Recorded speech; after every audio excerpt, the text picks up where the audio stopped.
نبوت کے نہیں ہیں، تکمیل نبوت کے ہیں، یعنی اتنی کامل نبوت بھیجی گئی ہے کہ اب کسی جدید نبوت کی حاجت نہیں۔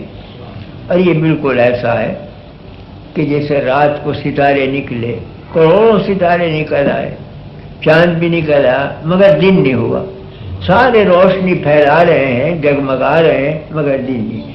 آفتاب کی ذرا سی کرن چمکی اور ستارے غائب۔ تو اگر آفتاب یوں کہے کہ انا خاتم النور، میں ہوں نور کو ختم کرنے والا، اس کا مطلب یہ ہے کہ میں کامل نور لے کے آؤں، اب ستاروں کی نہیں چلے گی، ان کا نور مدغم ہو جائے گا میرے اندر۔ تو حضور نے جو دعویٰ فرمایا کہ میں خاتم النبیین ہوں، تو ختم نبوت کے معنی قطع نبوت کے نہیں ہیں بلکہ کمال نبوت کے ہیں، کہ اتنا آفتاب نبوت تیز روشنی لے کر آیا کہ اب کسی ستارے کا نور کافی نہیں ہوگا بلکہ مندھم پڑ جائیں گے، سب کے نور مدغم ہو جائیں گے اس میں۔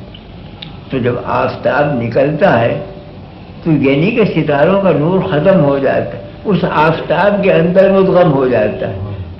اسلام آیا تو جتنے مذاہب کے حق انوار سے وہ سب اسلام میں سموئے گئے، جامع ہے مذاہب کا اسلام۔ اسی واسطے قرآن کریم نے اپنی شان یہ نہیں بیان کی کہ میں پچھلے مذاہب کو رد کرنے کے لیے آؤں، وہ مہیمن علیہ، میں ان کی حفاظت کے لیے آؤں، جتنا اس میں حق حصہ ہے وہ میں نے لے لیا، جتنا قوموں نے خلط مل کر دیا تھا اس کو رد کر دیا، وہ نکال دیا۔ تو جتنی بھی خوبیاں تھیں وہ اسلام میں جمع ہو گئیں۔ تو نبوت جامع النبوات ہے، اسلامی شریعت جامع الشرائع ہے، اسلامی کتاب قرآن جامع الکتب ہے۔ اسی بات سے فرمایا گیا کہ وَإِنَّهُ لَفِي زُبُرِ الْأَوَّلِينَ، پچھلوں کی کتابوں میں بھی اسی قرآن کا نور کام کر رہا تھا، عنوانوں کا فرق تھا، یہی احکام تھے ہدایت کے ان میں بھی، اور آگے کے لیے تو پھر قرآنی۔ تو ایک ذات بابرکات ایسی بھیج دی گئی کہ اگلوں کو بھی فیض پہنچا اور پچھلوں کو بھی فیض پہنچا۔ پچھلوں کی طرف نورانیت بڑھی تو انبیاء بنتے چلے گئے، اگلوں کی طرف بڑھی تو اولیاء بنتے چلے گئے، ہے ایک ہی نور کا فیض سب جگہ۔ اس پہ مجھے ایک حکایت یاد آ گئی کہ بعض اہل اللہ نے کچھ خواب یا نیم کشف، اس میں دیکھا کہ دربار ہے نبی کریم صلی اللہ علیہ وسلم کا، آپ کے دائیں بازو پر تمام انبیاء جمع ہیں اور بائیں بازو پر اس امت کے سارے علماء جمع ہیں، اور دربار مکمل ہے بالکل، اور سب مراقب اور گردن جھکائے ہوئے بیٹھے ہیں۔ تو موسیٰ علیہ السلام کھڑے ہوئے انبیاء کی جماعت سے اور کیا کہ یا رسول اللہ، یہ حدیث آپ ہی کی ہے کہ علماء امتی کا انبیاء بنی اسرائیل، میری امت کے علماء ایسے ہوں گے جیسے بنی اسرائیل کے پیغمبر ہوتے ہیں۔ تو موسیٰ علیہ السلام کو یہ خلجان تھا کہ کہاں نبی کہاں امتی، کہ نسبت خاکرہ بعالم پاک، امتی کو یہ کہنا کہ وہ مشابہ ہے نبی کے، سمجھ میں نہیں آئی۔ تو اس لیے عرض کیا کہ یا رسول اللہ، یہ آپ ہی کی حدیث ہے کہ میری امت کے علماء انبیاء بنی اسرائیل کی طرح ہوں گے؟ فرمایا میری حدیث، حالانکہ روایتاً اس میں کلام کیا گیا ہے، سند اس کی ضعیف ہے، لیکن باوجود ضعیف ہونے کے علماء اس سے استدلال کرتے رہے، اس لیے کہ اس مضمون کی دوسری روایتیں عنوان بدلا ہوا ہے، تو ایک مضمون کی روایت مختلف عنوانوں سے اگر کئی سندوں سے آئے وہ حکم میں حسن کے بن جاتی ہے، قوت پکڑ لیتی ہے۔ تو یہ مضمون چونکہ اور روایتوں میں بھی ہے، اس واسطے اس کی سند کا ذوف منجبر ہو جاتا ہے دوسری سندوں سے۔ تو آپ نے فرمایا کہ ہاں میری حدیث۔ موسیٰ علیہ السلام نے عرض کیا کہ حضرت اگر اجازت ہو کسی عالم کا امتحان لوں؟ ہمارا جس کا جی چاہے۔ تو ان کی نگاہ پڑی امام غزالی کے اوپر، علماء کی جماعت میں بڑے امام ہیں، بہت بڑے عالم، اشارہ کیا۔ امام غزالی فوراً ادب کے ساتھ حاضر ہوئے اور ہاتھ باندھ کے کھڑے ہو گئے۔ موسیٰ علیہ السلام فرمایا مسمک، کیا نام ہے تمہارا؟ انہوں نے کہا محمود ابن فلاں ابن فلاں ابن فلاں، آدم علیہ السلام تک سارا نسب نامہ پڑھ دیا۔ موسیٰ علیہ السلام نے فرمایا کہ جواب ہونا چاہیے سوال کے مطابق. میں نے پوچھا تھا تمہارا نام کیا، تمہارا شجر نے سب کو پوچھا تھا. جو عالم اتنا بھی نہ سمجھے کہ سوال کس چیز کا کیا جا رہا ہے اسے فہیم کہیں گے. یہ کیا الٹے فہم کی بات کی. خاموش ہو گئے موسیٰ علیہ السلام.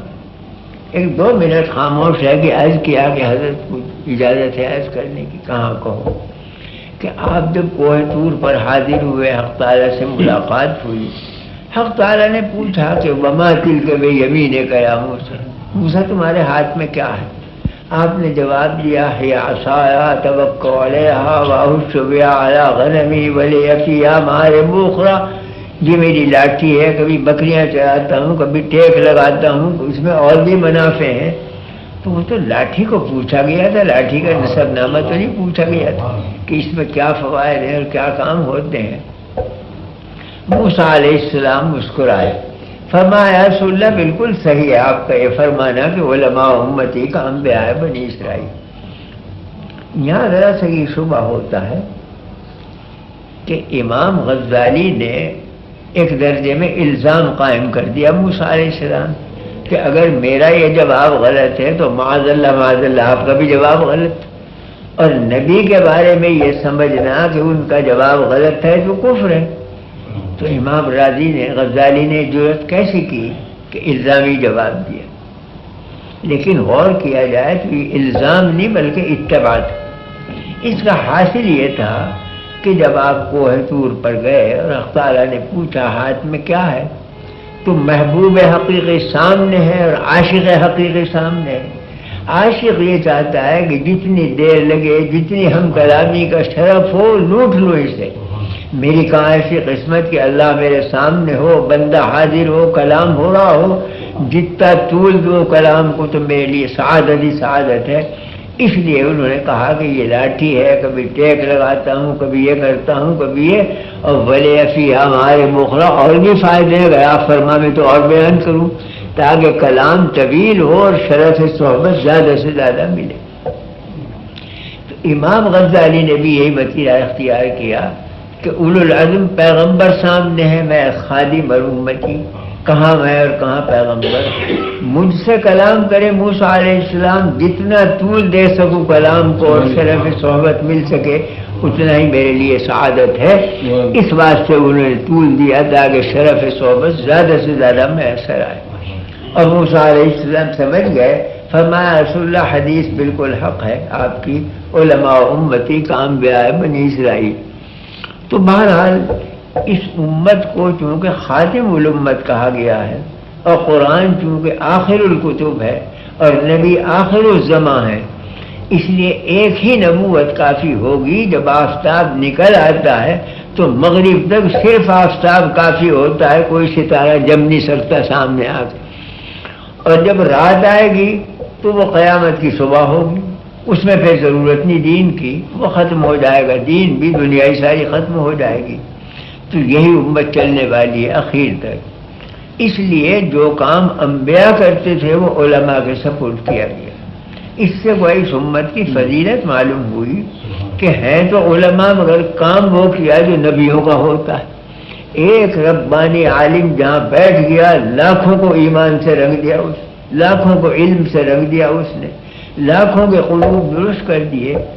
فقہاء ہوں، محدثین ہوں، مفسرین ہوں، جو بھی جہاں بیٹھ گیا ایک حلقے کے حلقے کو ایماندار بنا دیا.